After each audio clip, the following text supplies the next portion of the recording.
pencil in my hand. There. Today I'm speaking with Leanne Butterworth from the Empathy First and Lose Your Mind. Leanne aims to change the world, actually is changing the world through empathy. She does this through various empathy courses and training, as well as her podcast, the Professional Empathy Podcast.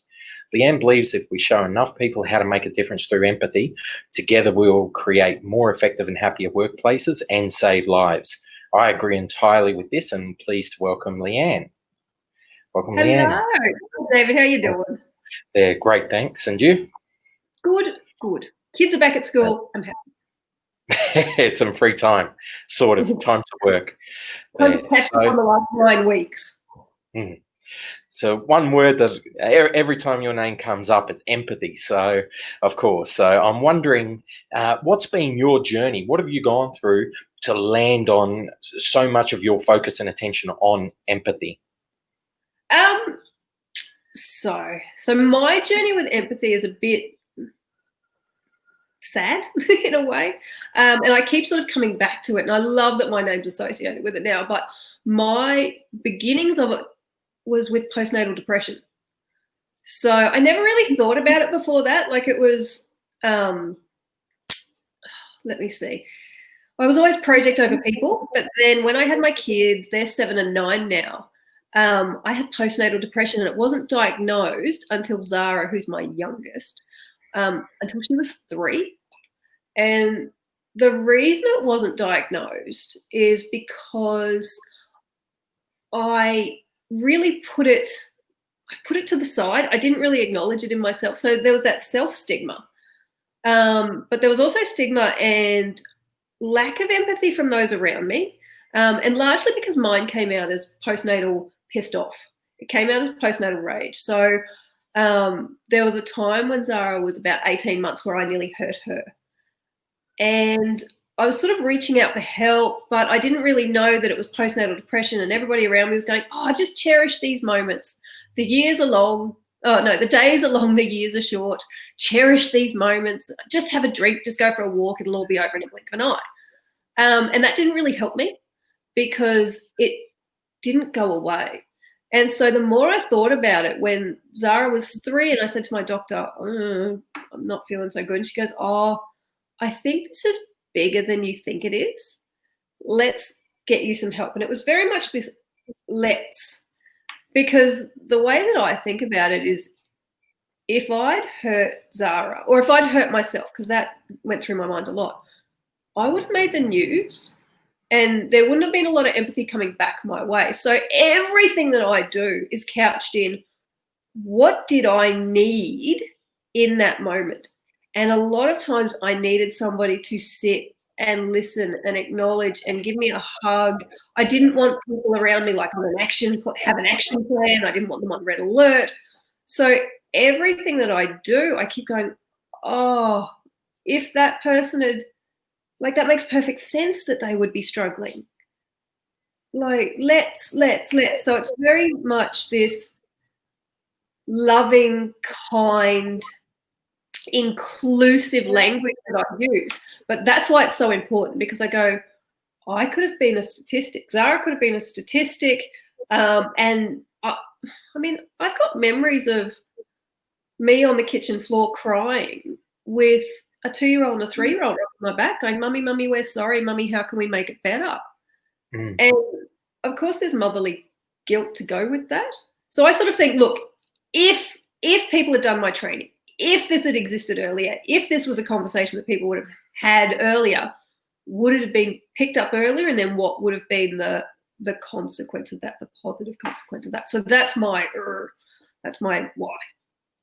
There. It reminds me when you say words like people, oh, you'll get through this, it'll be over soon. It's like when people go through a breakup and there's always that plenty more fish in the sea.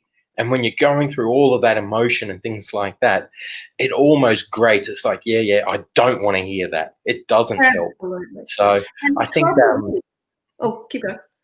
I was just going to say, I think one of the things is where people get mixed up between whether it's sympathy or empathy or, just trying to be there and trying to show something but they're getting it wrong. So I think a lot of confusion around that empathy. So how do you describe and explain empathy? Absolutely. So the way that I explain it is I say compassionate empathy is the ability to share and understand the feelings of another person and respond appropriately. Now, when we break that down, we go, okay, it's not the experience of another person, it's the feelings of another person, how they feel, because you don't have to have gone through a breakup to know that it sucks. You don't need to have had a child sick or a child pass away to know that that's just, ugh. You don't need to have, because a lot of people go, oh, well, I haven't been through that, so I can't empathize with you. No. So it's about the feelings and then responding appropriately. Now, a lot of people don't know how to respond appropriately because they've never been taught to, or they're uncomfortable with emotions, or they think that their value is in helping and giving advice. And that's not responding appropriately in an empathetic manner. And like you just said, sympathy and giving advice and intellectualizing will drive disconnection. Mm-hmm. You're not likely to tell that person anything ever again. If you feel like they weren't listening, or they belittled, they were dismissed, or they made you feel like your feelings weren't valid, you're probably not going to open up to that person again. So it's the ability to understand and share the feelings of another person and respond appropriately. And that's the piece that I play in, is going, well, how do you respond in a way that makes people feel loved, valued, connected, visible, important, not like they're overreacting or they're a burden or they're... So that's the space that I play in. Yeah, well, certainly, like you said, the word "let" or "let us." It's sharing the emotion. It's putting you both into those same feelings. Just wondering, then, almost taking it back to you're not going through the same experience, but you're trying to relate to the same feelings. Is because I know you run courses, webinars, and different things around this. Is some of that, say, trying to draw on past your own past experiences that might have resulted in similar feelings, or are there just some little techniques or some approach around connecting on that feelings? It can be, but if somebody tells you a feeling, very little chance you've never felt that before. So even if you don't, it's just acknowledging that their feeling is real for them. It doesn't have to be real for you, but it's real for them. And one of the ways that I've sort of been looking at it lately and explaining it lately is, we're not all in the same boat, but we are all in the same storm. So just be kind. So what some people do is, because they haven't explored their own emotions, or because they aren't comfortable with big emotions, they hear them and they go, I don't know what to say to that, so I'll say nothing. And you go, well, no, we're all in different boats. You don't need to understand what other people, what's even in their boat. I mean, I can't put myself in the shoes of an emergency nurse, let's say, but I can listen to their experience and I can learn from their experience. And I go, whoa, their boat's very different to my boat, but we're all in this same storm. So not immediately recognizing a feeling in yourself shouldn't prevent you from just listening to go, well, okay. And at the very least, at its very core, if someone is telling you something about a feeling of theirs, let's say, that puts you in a very privileged position, because, they're sharing with me. Like, how lucky am I that they trust me with that? But the second part is, that is an act of vulnerability on their behalf.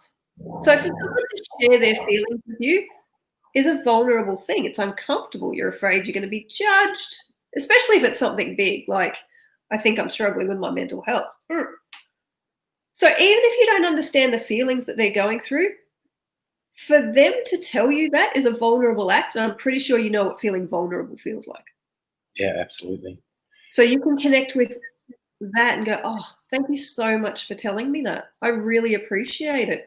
I don't know what to say. I might mess this up, but how can I help? How does that feel? Such an important thing you said before about the boats when you see, and I imagine it'd help a lot. And I'm not the one with the words, but just recognizing and appreciating that they are in a different boat, and that you're not one that can advise, but you can sort of give them that recognition or that acknowledgement.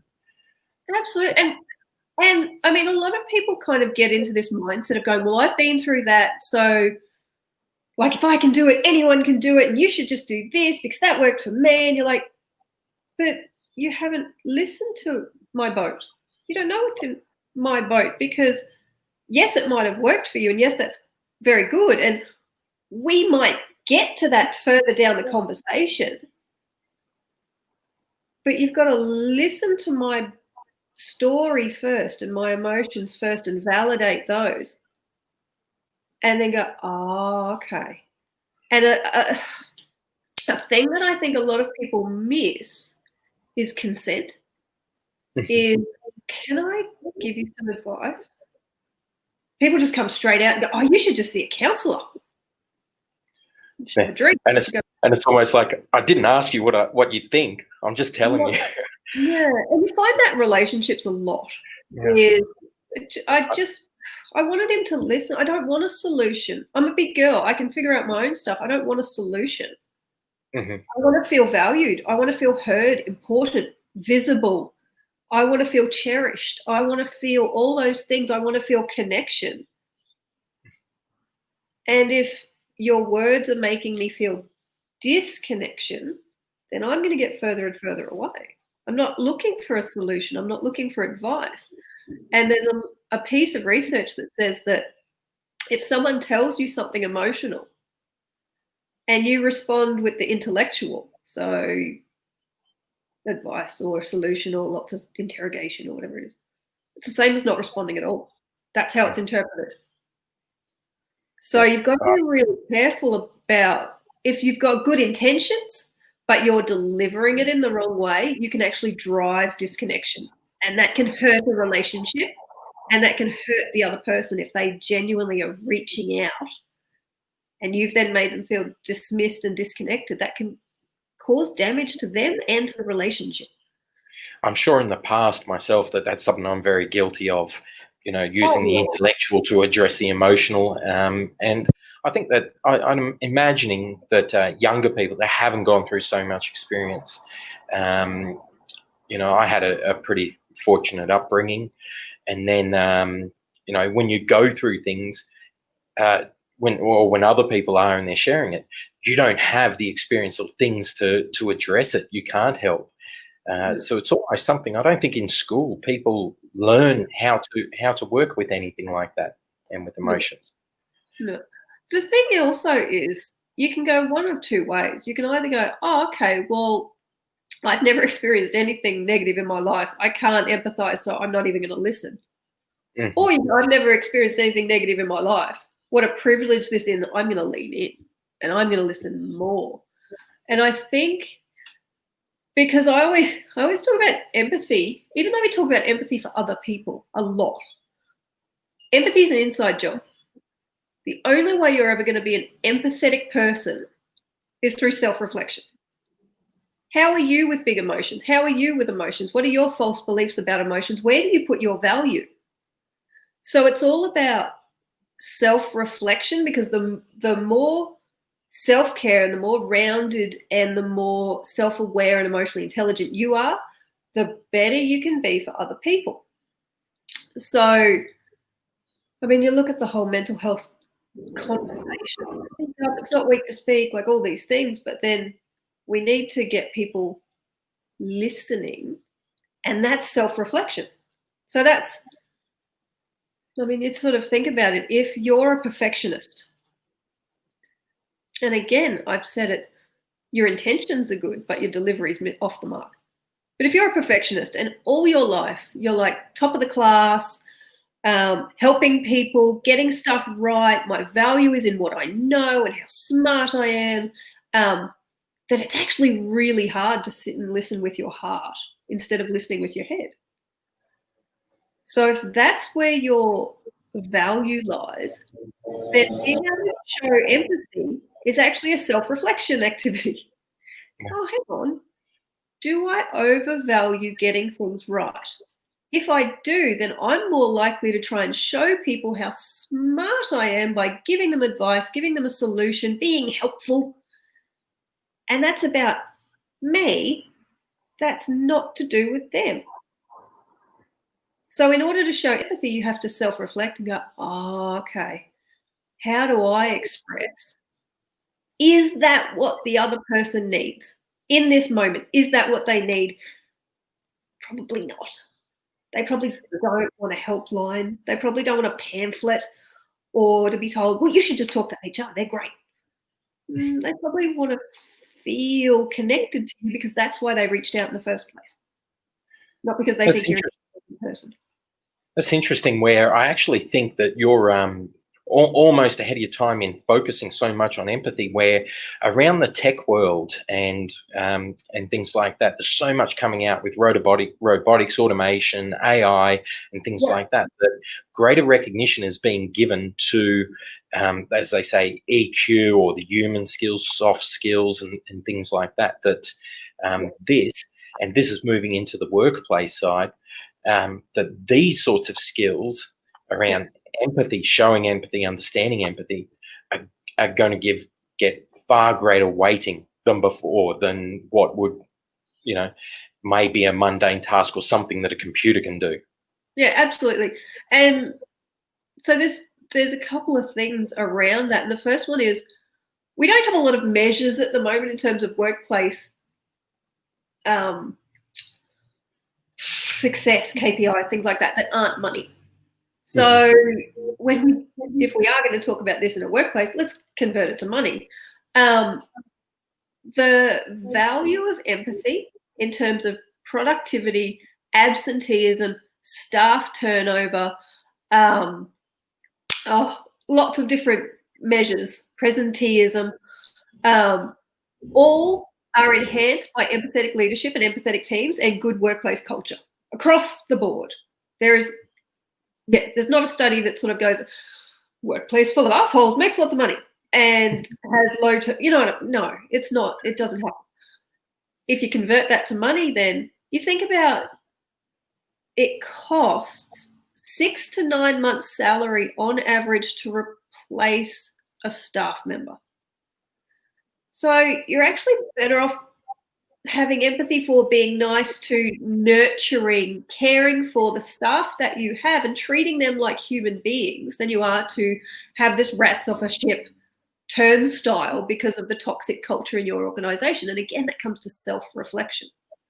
But yeah, there's lots and lots of research around client outcomes of empathetic consultants, client outcomes of empathetic customer service, patient outcomes of empathetic GPs and psychs, staff outcomes of empathetic leaders.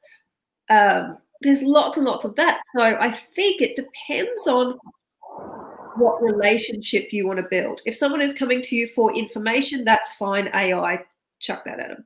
If someone is reaching out to you because they want to feel connected, AI is not going to do it. Mm-hmm. So there's lots around that in terms of the value of empathy in a workplace, empathetic leadership. And the other bit that empathy plays is it pulls all the other stuff together. So you see in a workplace, they go, okay, we want to have a good culture, let's say. So we're going to do some legislation training. We want to be mentally healthy. Do some legislation training, do yoga on a Friday. We're going to do some mental health literacy. We're going to install some tech, some dashboards, and then we're going to offer this service. We're going to offer this EAP. So you've got this lovely set of services and all that sort of stuff, training. If you don't have empathy in the middle, it's all going to fall flat. Because if you don't truly believe that people deserve to be treated like humans, all the legislation in the world is going to fall flat. If you don't truly believe that you as a human being matter and you deserve to be treated with respect and love and kindness, you're probably not going to go to the EAP. You're probably not going to start participating. And if you are struggling and you're surrounded by people going, oh, you should just use the dashboard, you're probably not. Because it's by being valued and supported that you're going to engage all of these other services. So that's sort of the...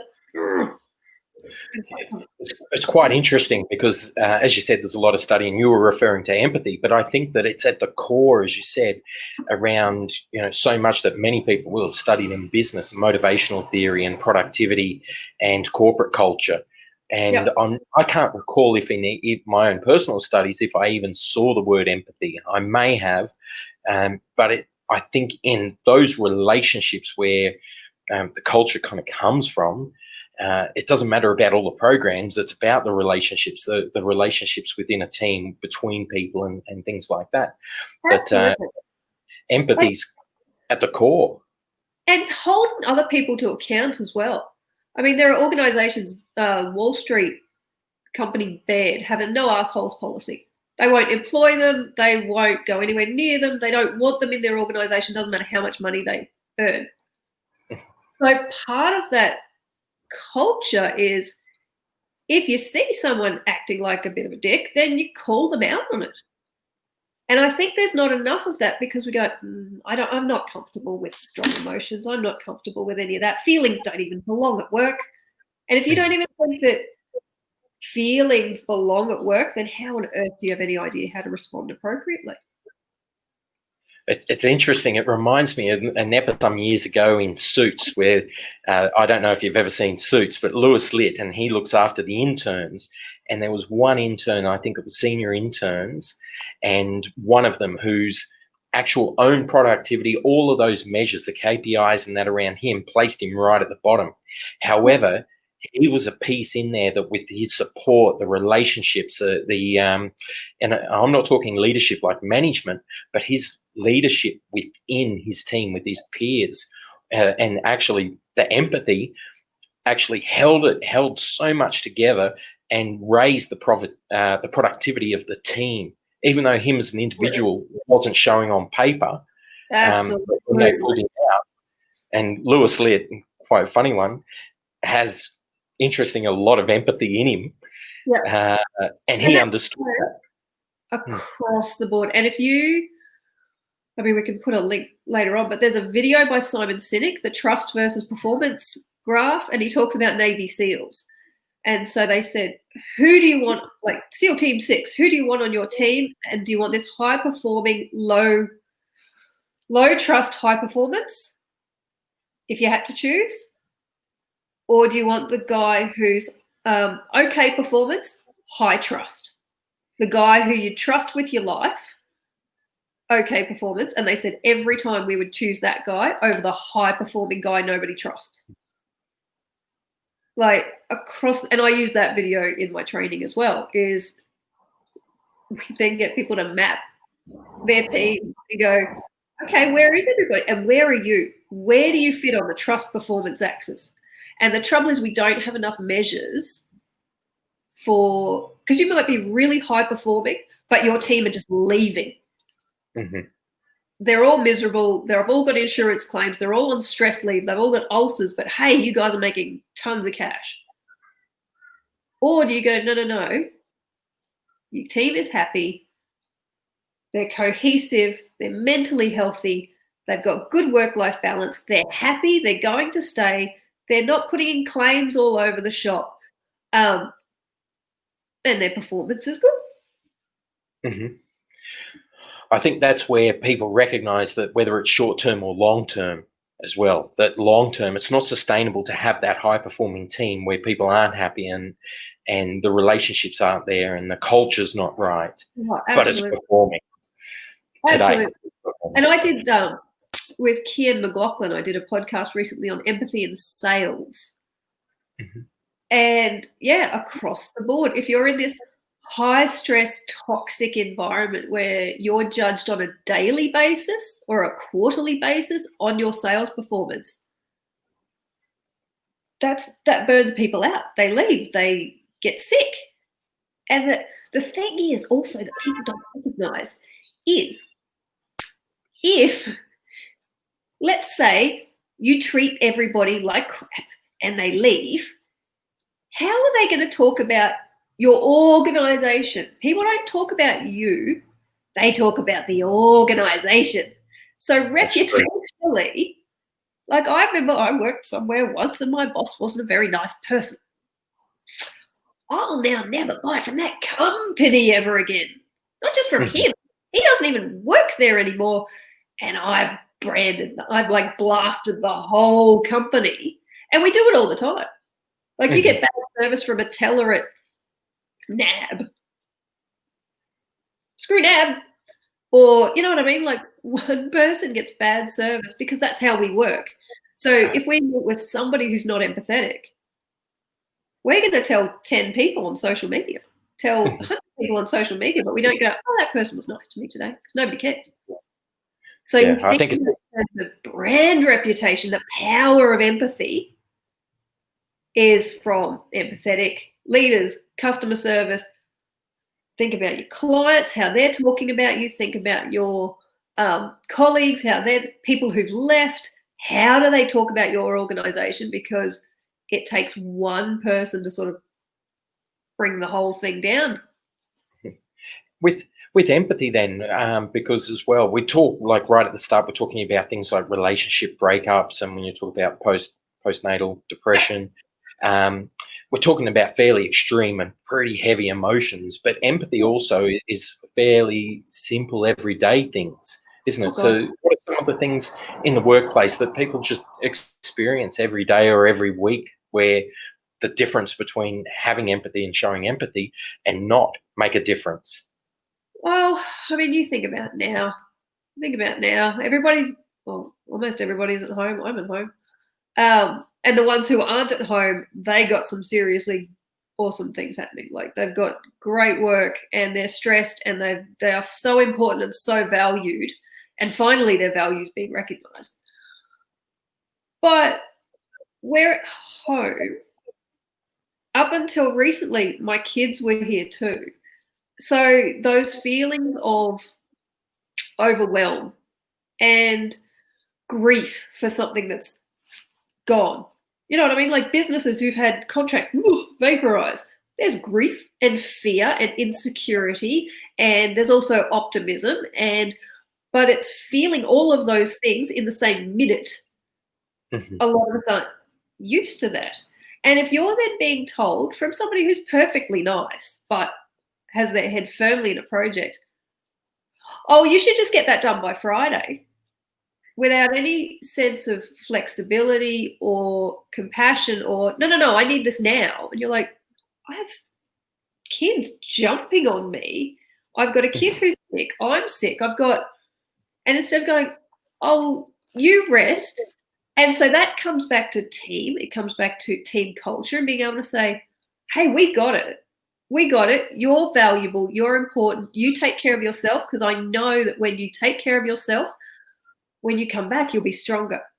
So there's lots of little things in that relationship building space that if I feel safe and I feel valued, I'm not going to lose motivation. I'm not going to lose productivity. I'm going to come back and I'm going to love what I do because I love the people that I work with. So it's valuing the individual no matter what they're going through. And the more you can get used to knowing that individual.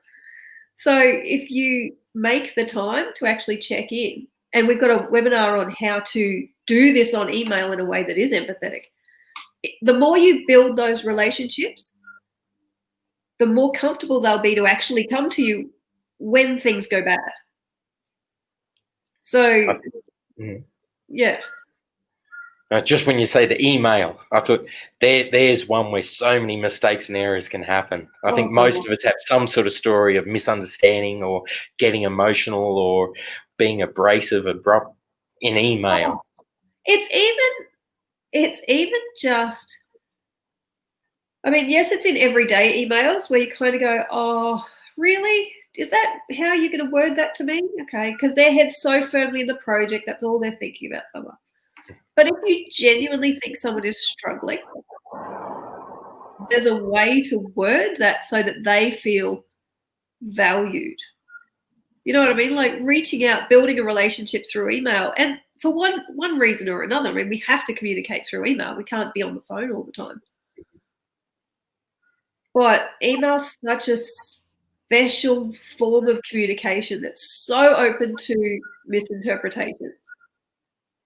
So we go through sort of 5 practical tips of going, okay, before you hit send, check this, read this, make sure what's your intention, have you achieved it? And we're actually going to rewrite an email, like a real email, to go, okay, does this communicate what you want it to communicate? And ultimately, at the end of the day, it doesn't matter who the email is to, have I made that person feel valued? Mhm. Ultimately. So when's that webinar, and can they get to it on the Empathy First website, is it? Or? Yes, and yes. So 5th of June, 9:30 a.m. Or whatever it is in your time zone across the world. 5th of June, 9:30 a.m. You can pay for it or you can choose to get a free ticket. I don't mind. And yeah, empathyfirst.com.au/events. There's an events page on there. Okay. Go on there, register. But yeah, you can either have a free ticket or you can choose to contribute to the Save Leanne Fund. But yeah, really looking forward to that one because it's an active workshop. So we go through active examples and yeah. So Yeah. that one. That sounds like a great, really awesome. That I think I'm going to have a look at that, and I think it's important as well when you said a couple of times the free, that's a part of almost the empathy when you're talking about people going through so much, and when people are struggling now, I think it's a wonderful thing when you're giving them that access, but also to understand that it is work. There is so much that goes into this value that if you're in a good enough position, then do consider paying for the ticket as well. Absolutely. So, Absolutely. So yeah, there's lots happening in that space at the moment. I'm in the final stages of testing an online course that goes through the why, the what, and the how of empathy. So really, again, self-reflective activities, videos, things like that to go, oh, okay. And then practical tips because it's awareness is one thing. I should be empathetic, but unless we actually self-reflect and give practical tips, then awareness only goes so far. Yeah. I'm wondering on another one. This is down when you say individuals and things. This is down to the community and neighbourhoods and some of the things that go on. Because I always think of everyone, whatever they're in, whether it's a work team or a street or anything, that we're all in that. As you said, was it the same ocean or the same sea, different boat, but different boat. We're all there. Yeah. And I think on TV shows like Current Affair or whatever, they have the neighbour disputes, and it all starts because someone's put a hose over the fence, or the ball keeps going over the fence, or the dog's barking, or they want this fence, or they don't want that hedge or tree, and all these funny little things. But I'm imagining that empathy down at that neighbourhood, just people in their homes and their street and their community, can hold a lot of value and help a lot in these circumstances. Absolutely. And a really easy exercise in terms of empathy and neighbours and communities and things like that is, people talk a lot about a gratitude journal. Write a gratitude journal.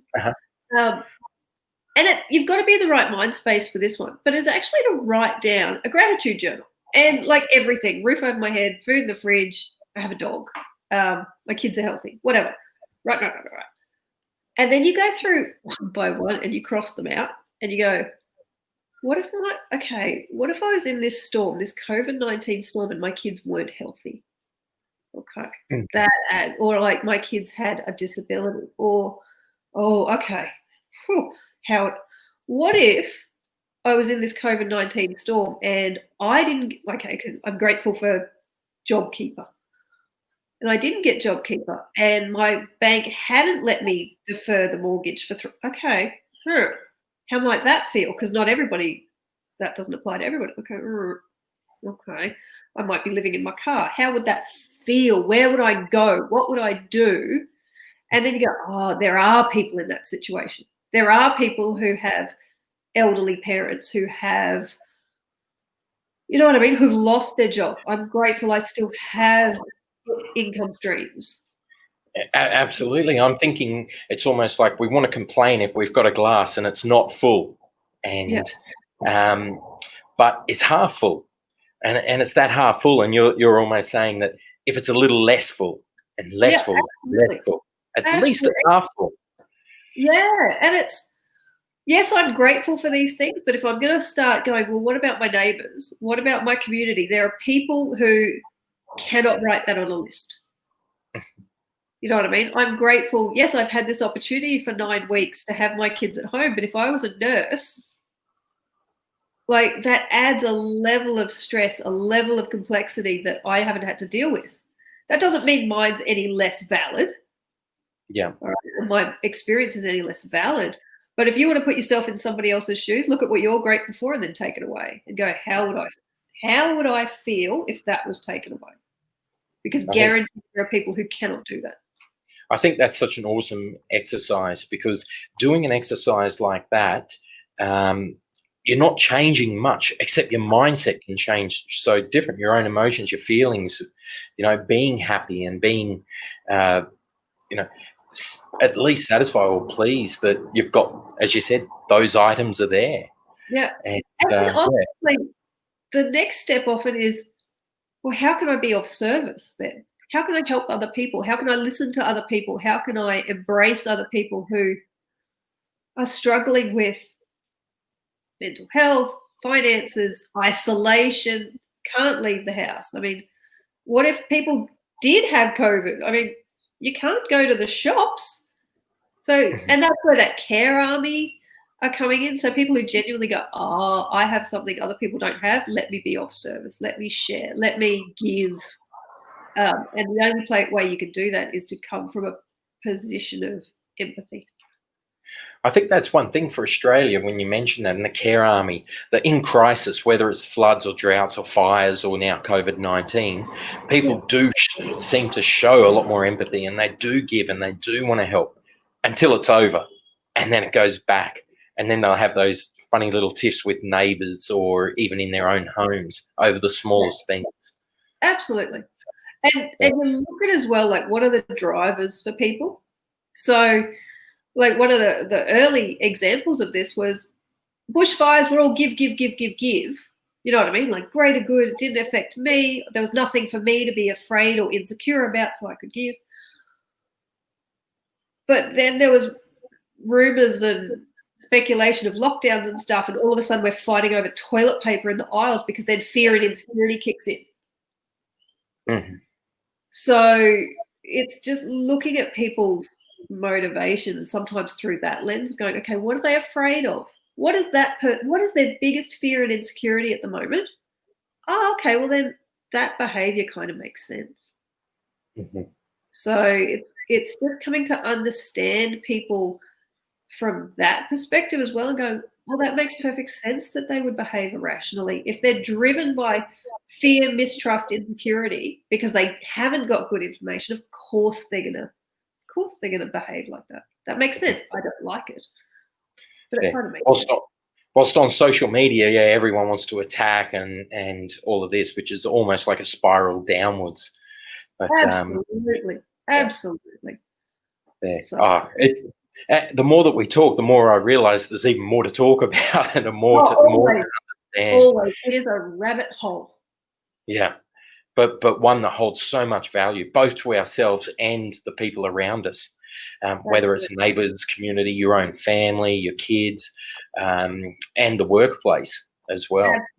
Absolutely. I mean, you think about really extreme in a workplace, you go, okay, a lot of people talk about other people speaking up, but we go, well, like, heaven forbid, if there is someone takes their own life in a workplace, let's say.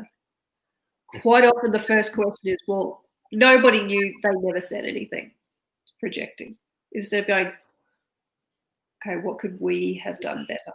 How could we listen better, make them valued? What is it that we missed? Not they didn't speak up. They never said anything. So again, it comes back to that real self-reflection, and for some people that's uncomfortable, but sorry, it's kind of where the work has to be done to start. Yeah, absolutely. Discomfort is one thing, but touching on something where we can improve it. Whatever's happened, what's happened up to this point is one thing, but it's what we do from here and into the future. What can we do better, individually and as a community? Absolutely. So, and not being afraid of it as well. Not being afraid of empathy, because empathy is not masochism. Empathy is not take. I can't take anymore. I can't deal with people's emotions, blah, blah. Empathy is, oh, okay, you've told me that. I don't have to wear it. I don't have to internalize it, but I can take it on board. I can hear it. I can make you feel valued, and then I can repair myself and hear the next person. That's empathy. So not being afraid of empathy, because it's not take until you can't take anymore. You're not a doormat. So there's that piece as well that I think people misunderstand, is I can't be empathetic because I don't have the strength. I'm not asking you to take on my stuff. I'm not asking you to carry my suitcase. I just want to be heard and valued. And I want you to take care of yourself so that you can hear and value me. do you think, it's got me wondering now, do you think that a lot of people won't show empathy, or they lose touch with the ability to have empathy because they feel that, say, typical Aussie bloke sort of thing, that I've got to be strong, I've got to speak strong, I've got to think strong, and things like that, and it actually weakens us in some ways? Oh, absolutely. Absolutely. Yeah. Especially if you think that's where your value is. Mm. And that's an image that you have to uphold both internally and externally. Your values in having solutions, getting stuff right, being manly, not having emotions. Then if I open up to you, you're going to go, what do I do with that? I don't know. She must want me to be manly. That's why she's told me, because I am manly, and because I have solutions, because I'm solution man. That's why she has come to me. No, not why I've told you this. So it's that disconnection as well of allowing yourself to not have the answer. You're allowed to say, whoa, that's huge. I have no idea what to say to that. Thank you for telling me that. How can I help? What do you need from me? And if you are that dude or chick and you get it wrong and you go, oh, and you're falling asleep at night going, oh God, I think I told that person today that they should just talk to HR. Circle back and go, you know that thing that you told me yesterday that I was distracted and I wasn't paying attention, and I'm really sorry, but you have my attention now because what you just told me is important and you are important. Let's start again. I'm really sorry. Yeah. I think it's realizing there's so much to not just learn, but actual skills to develop and understanding. And I think it probably takes a lot of practice, as you've said, self-reflection and understanding ourselves. Just to wind up, apart from maybe if you've got another one, apart from the gratitude journal, which I think is an awesome way to look at things and to hopefully switch into a positive sort of mindset. Do you have any other last tips that people might be able to use, especially right now during the COVID-19 and as we're starting to come out of lockdown? Yeah, absolutely. So the tip that I give the most often, that makes my spine cringe if I hear it, is avoid these two words at all costs. Now, this is in your emails, this is in your conversations, this is whatever it is. Should and just. And you think about how they feel. If somebody says to you, oh, you should just have a drink, you should just talk to HR, you should just stop smoking, you should just lose weight, your gut reaction to go, thanks. I feel really heard, understood, and valued, champion.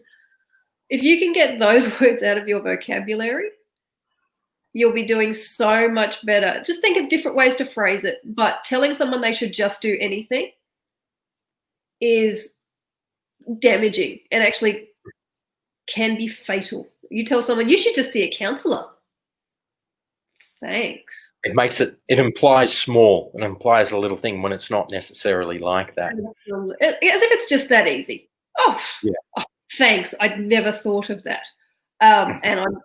So get rid of them out of your emails, get rid of them out of your language. When you're talking to your teenagers, to your partner, to your colleagues, you should just get up earlier. You should just decide to be happy. Thanks. And then think about how it feels and listen to the people around you where they go, you should just, and you go, thanks. Because I'm probably not telling you anything ever again. Yeah. So that's a great one. Such a simple one, and one that people will need to start picking up on. Like you said, such a small thing could be so damaging and create that distance and break down relationships and put people off. Absolutely. And you think if they told you and you dismissed, they might not ever tell anybody again. And if they need help, where are they going?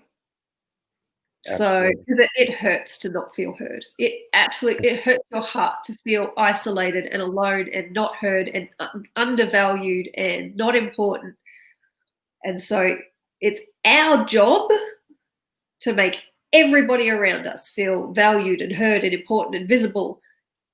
I don't care if they're your colleague, your employee, your next door neighbor, your kid, your sister. I don't care. And if you've messed it up until this point, now's the time to go, that's my job on this planet, is to show kindness and make people feel valued because they actually are, and they deserve to feel valued.